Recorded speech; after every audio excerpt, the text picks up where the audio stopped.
mohon izin Ibu Hajarita Purnamasari SPD MSI. Pada pembahasan siang hari ini akan dimulai dari saya.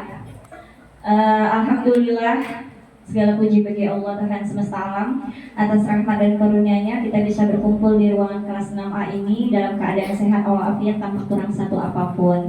Terima kasih kepada kesempatannya untuk Ibu Rita, kepada kami berdua mengikuti kegiatan yang sangat bermanfaat kepada kami, tentunya memberi perspektif baru kepada kami mengenai pendidikan saat ini di Indonesia. Selanjutnya juga kami mengucapkan terima kasih kepada teman-teman guru sekalian yang sudah meluangkan waktu pada siang hari ini dan bersemangat untuk mengikuti pembahasan ini. Semoga apa yang kami sampaikan ini bisa memberi manfaat untuk kita semua. Dan sebelumnya saya memohon maaf, kami memohon maaf kalau seandainya nanti ada yang kurang atau kurang klik, kurang pas dari penjelasannya ya. Mari kita coba belajar bersama-sama. Oke.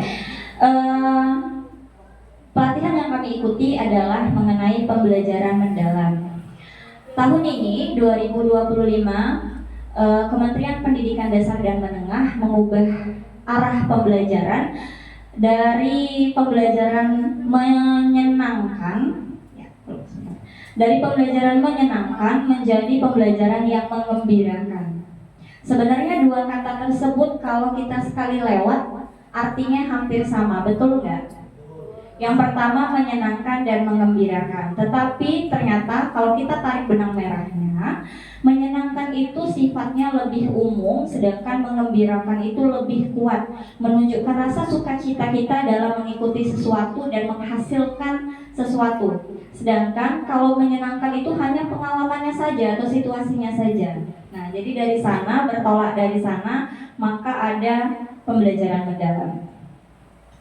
Ya, pembelajaran mendalam ini bertujuan untuk menuju pendidikan bermutu untuk semua kalangan di Indonesia. Latar belakangnya, yang pertama tentu dari perubahan masa depan yang sulit diprediksi. Lalu di Indonesia sendiri terjadi permasalahan mutu pendidikan, terutama dari literasi dan numerasi serta keterampilan berpikir tingkat tinggi dan ketimpangan pendidikan di Indonesia. Lalu meningkatnya bonus demografi tahun 2035 dan visi menuju Indonesia emas tahun 2045. Dan yang keempat adalah kompetensi masa depan.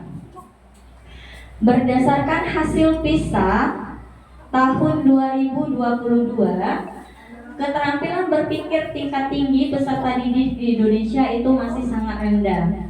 Lebih dari 99% murid di Indonesia hanya bisa menjawab soal level 1-3 atau lower order thinking skill.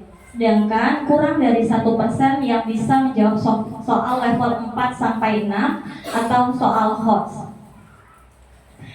Lalu, mengapa perlu adanya pembelajaran mendalam? Nah, pembelajaran mendalam ini digunakan untuk melengkapi sebagai pendekatan pembelajaran dengan menambahkan karakteristik praktik pedagoginya, yang mana kita sebagai guru harus lebih meningkatkan satu, keterlibatan siswa, yang kedua menciptakan siswa yang berkesadaran. Maksudnya apa? Maksudnya siswa berkesadaran itu adalah siswa yang mau dan sadar bahwa dia harus belajar.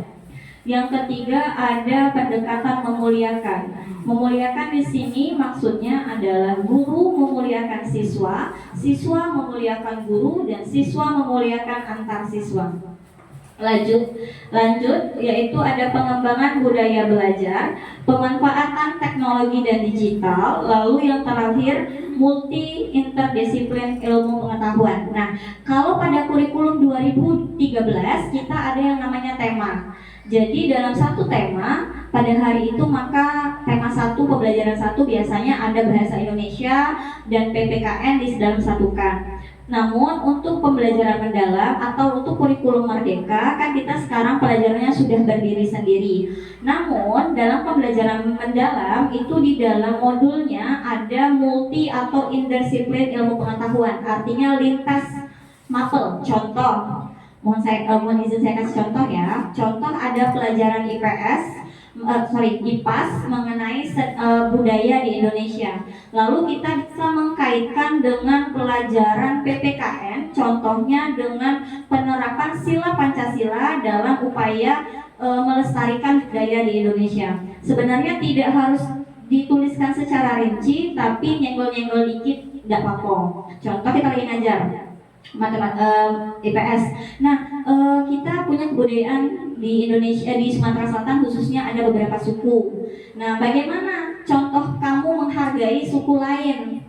Oh Bu, saya saling menghormati. Kalau saling menghormati, itu penerapan sila Pancasila bukan ya? Iya Bu, sila Pancasila. Sila keberapa?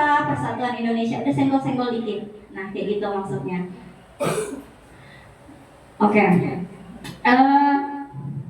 Ada 3 pilar dari deep learning dalam pendidikan, yaitu yang pertama meaningful learning atau pembelajaran yang bermakna, yang kedua mindful learning atau pembelajaran yang sadar dan aktif, dan yang ketiga adalah joyful learning atau pembelajaran yang menyenangkan.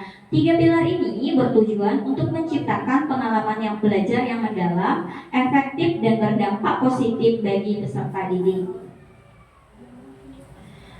Lalu, secara didefinisikan, apa sih pembelajaran mendalam itu? Pembelajaran mendalam merupakan pendekatan yang memuliakan dengan menekankan pada penciptaan suasana belajar dan proses pembelajaran yang berkesadaran, bermakna, dan mengembirakan melalui olah pikir, olah hati, olah rasa, dan olahraga secara holistik dan terpadu. Nah, dalam penerapan pembelajaran mendalam, semua pihak yang terlibat saling menghargai dan menghormati dengan mempertimbangkan potensi, martabat, dan nilai-nilai kemanusiaan.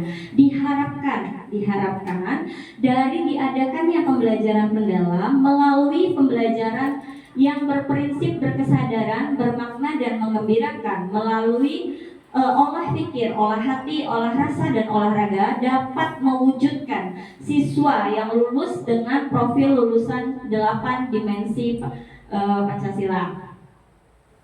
Untuk tahap yang pertama atau babak yang pertama itu cukup sekian dari saya.